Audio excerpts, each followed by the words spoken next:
Hey, what's going on? This is your boy KQKC Boxing. Josh Taylor pretty much or said Terrence Crawford haven't fought the best opposition. More right after this.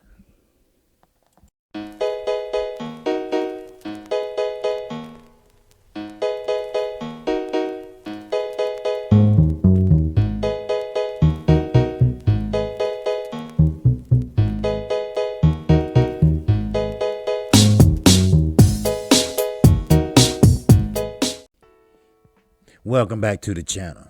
This is your boy again, KQKC Boxing Network. I do come on Monday through Friday, 12:30 p.m. Central Time. Also, Saturday mornings at 10:30 a.m. Central Time. That's a call-in show. Call in and discuss with the singing OG pretty much everything that we went over for the whole week and the fight that night. This Saturday, we will be discussing Mario Barrio versus Gervonta Tank Davis. Now, let's get into this video. Now, pretty much, we're talking about Terrence Bud Crawford and Josh Taylor. Now, keep in mind, Josh Taylor is a unified champion at 140. Now, why is Terrence Crawford on his mind? Because Terrence Crawford has been fighting the lesser opposition. Other words, Terrence Crawford been fighting 140 pounders, if you want to really motherfucking look at it. Hello? And yes, he doesn't have the biggest resume. What did I tell all my supporters of this network? Terrence Crawford, when he fought and unified at 140, there wasn't no killers down there. Yes, some was good fighters, but they wasn't no killer. I'm not an Earl Spence fanboy. No, I'm not.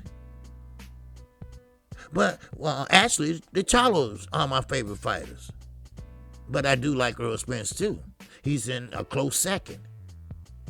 But one thing I will tell you this. Earl Spence could have beat and fought all them guys that he unified against. Easy money. Free money for his ass. But then, he had to move up. Oh, he had to move up. And sometimes you reap what you fucking sow. Now, let's get into it. Let's talk about it. Let's talk about it with Josh Taylor. All right? Now, Josh Taylor is a good fighter. Now, I still have Regis Prograis winning in that Super Series. I had him winning. But, of course, when you find another opponent, when you find an opponent at home, you're going to get the nod. Trust me. You have to knock that motherfucker out in order to pretty much clinch the victory.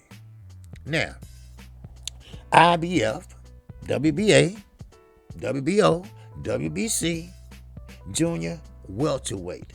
Now, that's 140. Joshua Taylor, the champion. He is confident, he explained, that he's beaten a better level of opposition when reviewing the opponents of Terrence Crawford. Unbeaten record. Because remember, you ever heard of this term, padded resume? Okay, we might just be witnessing one. Oh, sure. He's the man that beat the man that beat the man.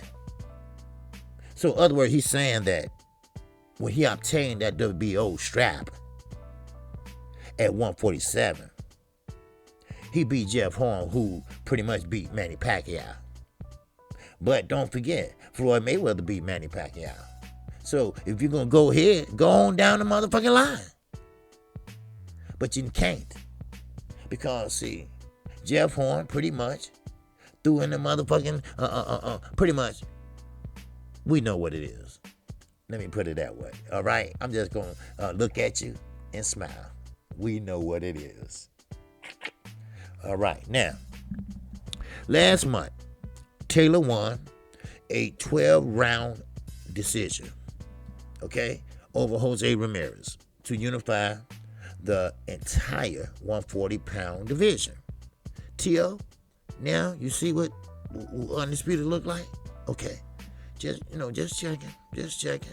Lying mother. Okay, now, the last man to unify the 140 weight class in the Ford Bell era was who? None other than Terrence Bud Crawford. That's right. Before Josh Taylor unified, it was none other than Terrence Bud Crawford. Yes, he did unify. Now, let's break this shit down. We're going to break it down pretty much on what you think. Now, at the moment, Taylor has been ordered to face WBO mandatory challenger Jax Cantrell. Okay. Cantrell is being discussed as the opponent of choice for Taylor's homecoming defense of the unified crown. Now, however, Taylor is willing to go in a different direction.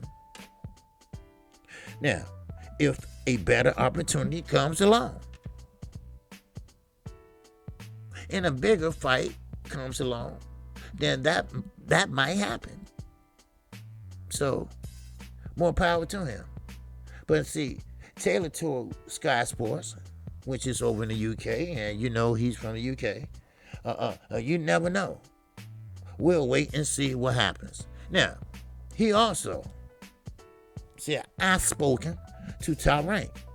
In other words, he's talked to Pamper Bob, all right? That's right. 40-plus year motherfucking crook, Bob Aaron. Now, he was like, well, we speaking to Crawford. We speaking to Pacquiao. We speaking to Spence. We can make these fights happen. So it's a mouth-watering time for me at the minute. Okay. It's very exciting. But don't believe shit Bob say. I'm telling you right now. Bob would blow smoke up your ass. He would blow it up your mouth, ear, everywhere you got a hole at. That's where he'll blow it at. Trust me. Now, Josh Taylor, pretty much, if he moves up, and he probably will be, he will have his choice. But Spence, I think that's pretty much is a done deal. Spence would never face Josh Taylor because Spence trying to unify, and once he do that, he's gone. Now, if Terrence want to play hardball and say, I want 50-50, or I don't want to fight, then Earl say, you know what? I'm not going to beg the motherfucker. Bye. I'm going to 154. Kiss my black ass. And you know what? I don't blame him. Money talks and bullshit walks. See, these young guys today, legacy don't mean anything to them. Right now, it might mean something down the line, but right now, that almighty dollar. Then come in strong second is maybe the belts. Legacy, they not even thinking about that shit. There you go. So Earl said he gonna talk to him and negotiate one time and one time only, and I'm gone. Now, I know people don't want to hear that. Yes, I know people pretty much putting their head down right now saying, damn. Because this is a fight we want to see. We don't want to see these motherfuckers fighting at age 37, 38.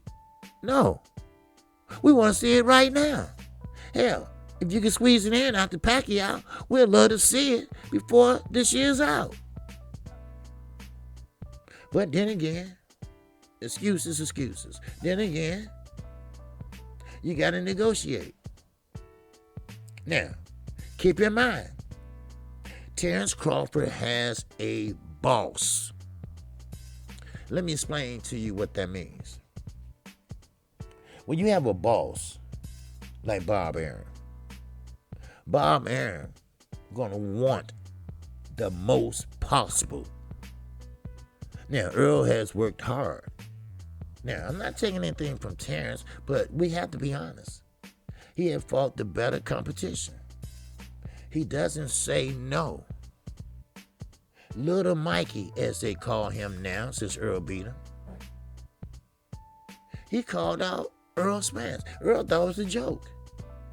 He was in a broadcasting booth laughing, doing this. Go back, look at it.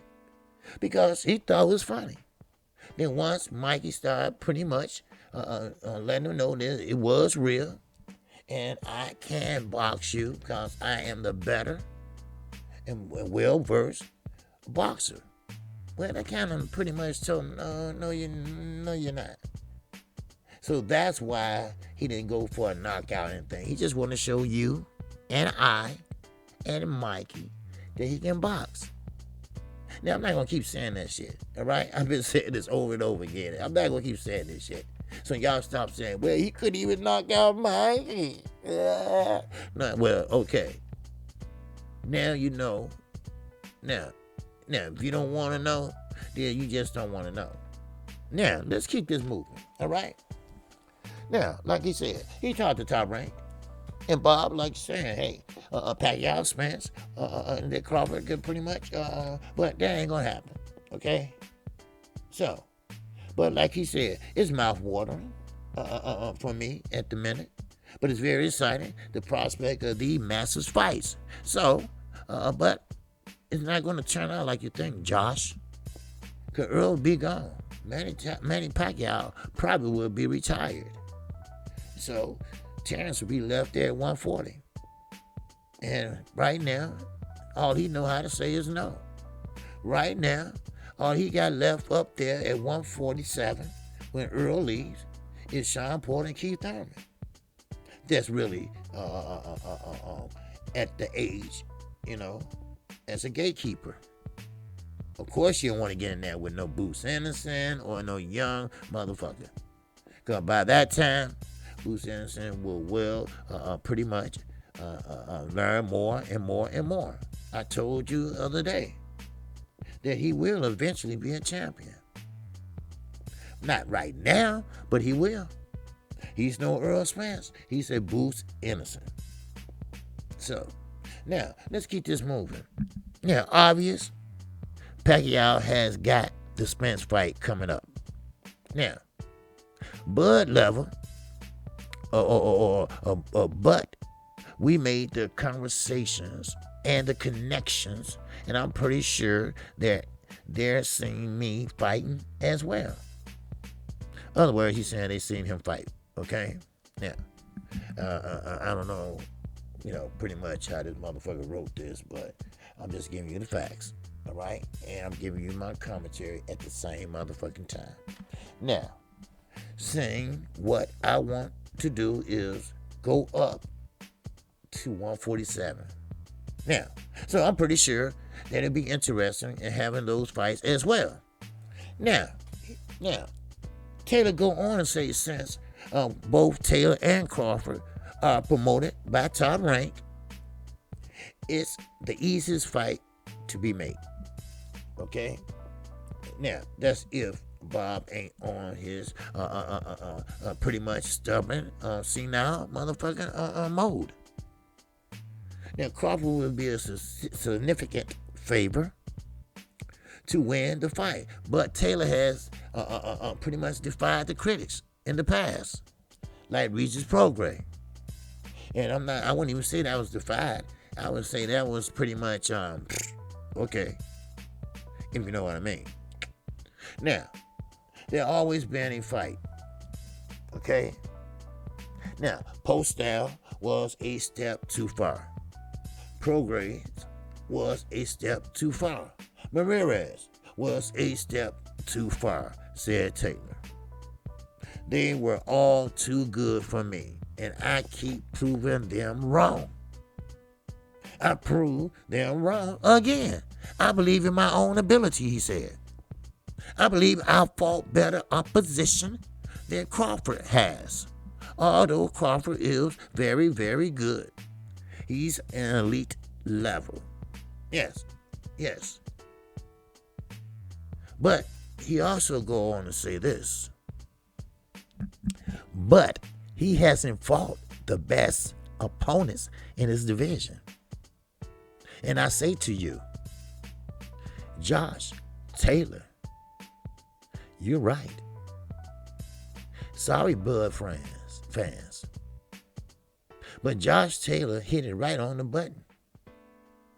He haven't fought the best opposition. He know he got rocked by Green Machine or Potatoes, whatever the fucking name was, Kukalakis. Sure, he played it off. But we all that know boxing know when a motherfucker got rocked. You can say no all you want to. That means yes. Now, let's go a little step further. Who else we got at 147 that he pretty much had a big name? Oh, I'm sorry, Amir Khan. Then he quit? Yeah, that's right. Because he was on the tutelage of Virgil Hunter. And he walked over there with a timeout and said, hey, coach, my dick hurt. Oh, my dick hurt. And Virgil like, oh, you okay? All right, well, take a few minutes and go on back in there. Wait a minute, coach. You understand? My dick is on fire. Wow. In other words, he quit. All right?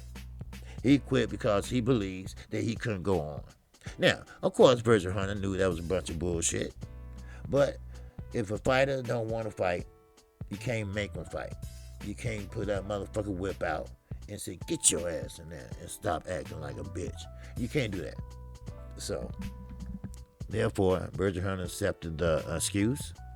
And it was an excuse. It was a bullshit excuse. I mean, I could have came up with something better than that. I could have said, I got the COVID-19. Oh, I'm sorry. Telefito already did that, right? Oh, okay. Now, but Josh Taylor's right. Because the Kell Brook was broken. Amir Khan quit. And he still wasn't no threat. And Jeff Horn pretty much was washed up. I mean, it is what it is, people. Terrence Crawford has some fucking nerve to sit there and say he won't 50-50. I get what you have done in your boxing career, but you can't bring all that to the table when you're negotiating at 147 pounds. Now, if you were negotiating at 140, you can say, well, I unified this division. I should get such and such. But no. That old saying, Earl Spence has been doing the heavy lifting. Earl Spence deserves every damn accolade there is at 147. Coming off a car crash at 75%. He won 100%, and he boxed the hell out of Danny Garcia. Hell, one time in the fight, Danny didn't even know where he was at. He was standing right behind the dumbass. He took that left hand away from Danny. He took that jab hand away from Danny. That one-hitter quitter left hand from Danny. That no-look left he took from Danny Garcia. And Danny, you're looking bad out there, dude. You're looking bad. Now, Baby Talk, Keith Thurman, he don't want a part of that clown because it's a waste. Keith's just looking for a payday. And he is not in line, or he's not on the list of his to-do list. His to-do list is to unify that division. And the only thing that's left is you guys at the moment and Terrence Bud Crawford. That's it. With a pit stop with Manny Pacquiao. For the moment. So, Josh Taylor is not too far. Like you said, he fought good fighters, good opposition. But I believe I fought at the better level. And he's right. I fought better fighters on the way up. There's no doubt in my mind that I can win that fight. Same with every fight.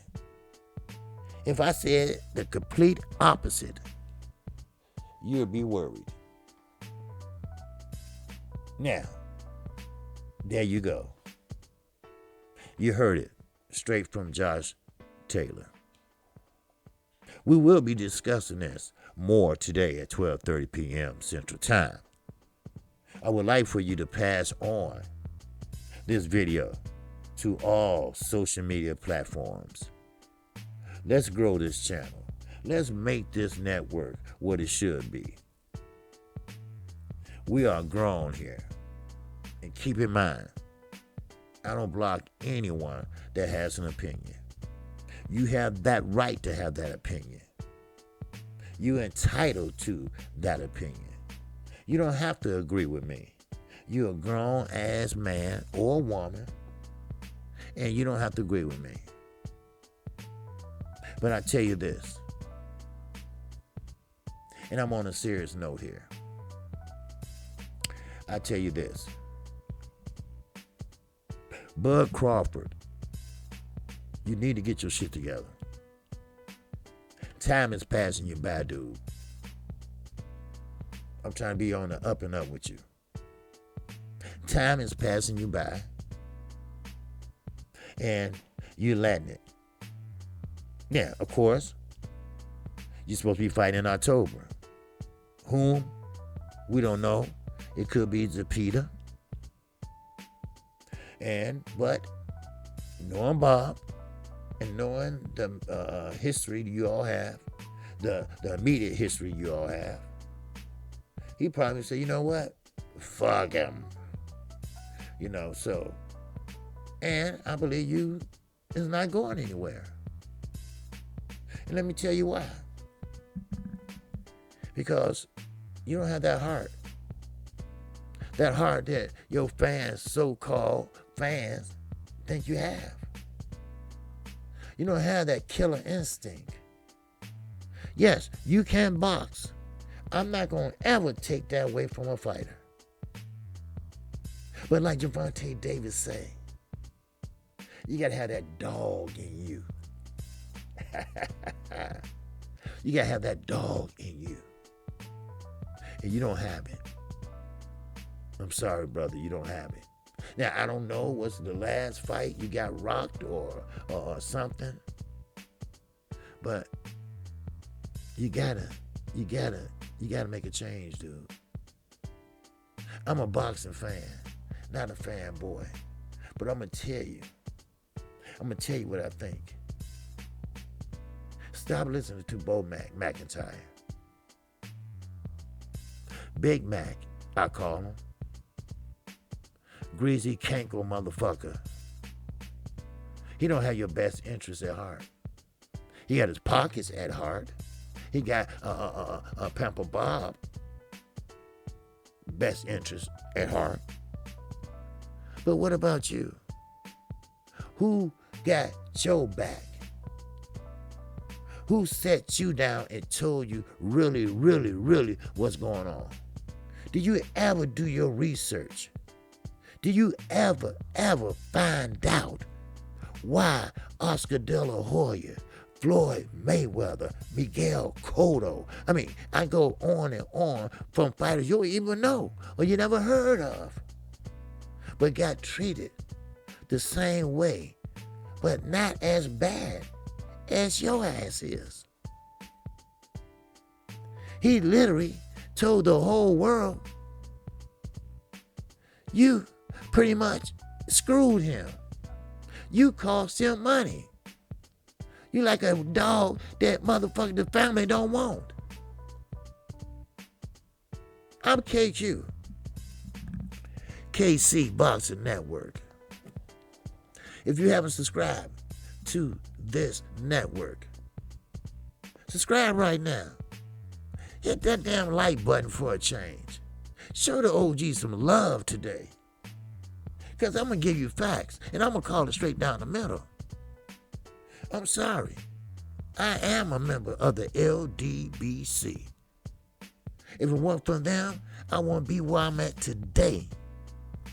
But I do have my own mind. I do run my channel a little bit differently. I am the singing OG. That's right. So, with that, shout out to the almighty LDBC. That's the Lions Den Boxing community. If you didn't know, God damn it, now you know. So shout out to all my supporters. Thank you. That's right. Thank you. I can't say that enough. So with that, that's all I have. And I will see you today at 12:30 p.m. Central Time. Pass on the video. Let's work together and let's get this channel growing. You got my back, I got yours. I will be calling the Gervonta Tank Davis pay-per-view fight this Saturday night.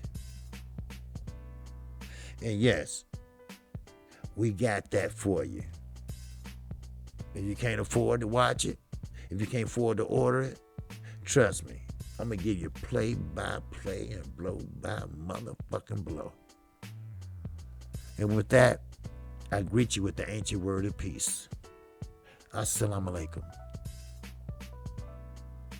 Peace be unto you. I'm out of here.